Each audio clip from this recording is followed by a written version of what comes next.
Alright, Manhunt. This is actually a pretty fun game from Milton Bradley, 1972. Got it from my dad for Christmas. An awesome local guy, Full Games, gave us some great deals. With the electronic computer programs, it gives you the action you need, and that's kind of the key selling point, and it needs to work. It works, and when it works, it's awesome, and that's how you play the game. So let's look into how to play this key to fun game from Milton Bradley. Manhunt. Surprisingly very good from 1972. Here's all the stuff in the box. You have your detective handbook. You have like the readout, the whoddunit type of thing there. There's the board. There's numbers 1 through 8.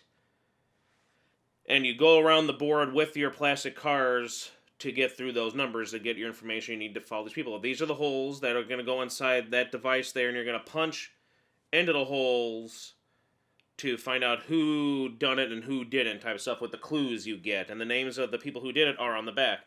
Here's a handbook. All the things are color coordinated, so it's very simple how to play. You have this thing here. This is the device. You punch in through those holes, and the red will show when it doesn't go through a hole. So red means no, and when you don't see it and it goes through a hole, that means that's the one. So 1, 2, 3, 4, that's the option. There it is on sound. It is pretty cool.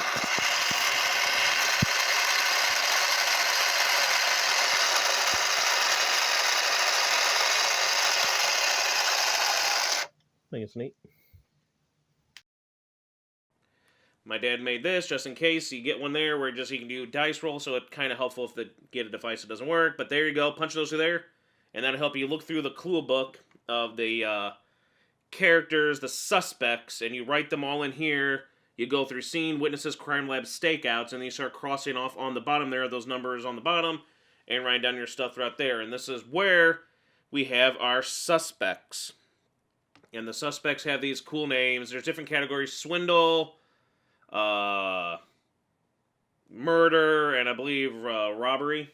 So here's what you got there, and you look through those, and whatever one it punches through will tell you, when it's red, when it's the blanks, you'll be able to cross off characters on certain ones that are like, it'll say like, has red hair, uses a gun, works alone, stuff like that. Then you can tell which ones. Like, okay, if this person has red hair, these person don't have red hair, you cross them off by using this. Again, punch them through there, and then you'll get the result. You want to go for the one that doesn't have the red dot. So that means not that character. Not, not that one. Not that one. And then you move back, and you'll be like, okay, so it's that one. You move through the board with your little plastic police cars, and you have to start at 1 and 2. You have to go through those first before you can go to any other numbers. So you can go to those any way you want. And you have to land on stuff by exact count, which can really make the game go long.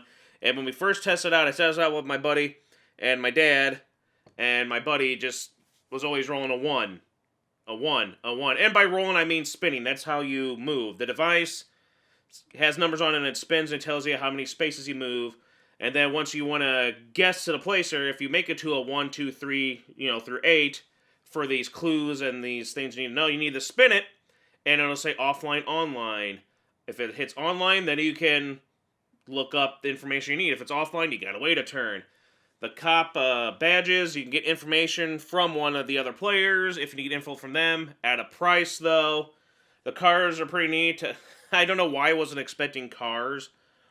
But I guess it makes sense since it is a board game. You gotta go around the board. I was thinking you just spin the thing and guess. Whodunit. But it's pretty creative for something back in 1972. That's basically it. You go around the board, collect stuff there, and then you make your guess. Kind of like Clue, where you make your final guess through this here. You have all the options, bank robbery, locks picked, stuff like that. Find out who you want. You make the guess, and you have to write it down, though. And if you make the wrong guess, well, then you're out of it. You lose. Just like Clue, when you make your final guess. But if you're right, well, then you win. On our first tryout playing it, I won. It was kind of simple, and then we played it again. I thought I had it, and then I screwed up because you got to watch out some of those clues, even though something says, like, for example, uses, like, left thumbprint. There could be, it seems like it's all in order, but it could also be hidden somewhere else, and then you could always skip by. So read all of the information on there for every character in those slots that you landed on for the clues. Read through all of them. And as I showed you, here you go, this thing. That's the coolest part. Make sure it's working. It takes, C batteries. It makes sure it works. It is cool when it works. It's neat how it works. And now we'll show some exampling and some fun of the game and stuff. Here we go. Well, that was quick. 1. Jeez. It was worth it. Why spend a long time? 3. 1, 2, 3. That's your turn. Oh, I gotta get a 2. That sucks. 2. And I have to go in there like that? You can come over here. We'll do that. Wow. 1 again. You You know how to use that? You need Yes. some high octane in that. You need to like have it spin a little bit there, guy. You got a clunker. 2. Hey, You made exactly. Yay. Now he gets to do it. Now you have to spin it again, right? Or does it, you just I do gotta it? do that scene 1 thing. And I go through all 4 of them. Oh, so you don't have to. None of these doubts have to do anything with that. No. That's only. That's only when you're trying to do something. Scene 1 here and 2. You gotta look at scene 1 and scene 2. Again, pretty neat device. 1. Having out Cars. people. 1. Jeepers cripes. It's fine. You haven't figured anything out without us. Online. Just barely. Just barely. We all enjoyed it. Make our guesses. Like I said, I won. Yay. The names are cool, and I like how there's 3 different categories, so you don't always have to... So maybe next time we'll do robbery, but we wanted to go swindle because I think swindle is such a funny word. And then again, the next time we did murder. Let's go for the dark stuff. And again, here's all the stuff you need. It's pretty simple. I like it. It's enjoyable. Good for all ages. And something that holds up, I think, from 1972, and it has a nice look to it, feel to it, that good vintageness to it, and the device to spin and everything. You gotta love it. And that's it. Clue, you guys that can read other people's actions and questions. I can't. I'm not sneaky like Sneaky Silly. That's alright. I haven't played that for a long time. So what's the receive and broadcast thing, then? That's when you are in the If same you space land as on the a same badge, person. you can call somebody in with you, and then you spin it again. And then I figured it was for the badge one. That person gives you information. If you broadcast, you got to give that person information. Or Manhunt. Thanks for watching. Hope you enjoy this. We got more games and stuff to go through.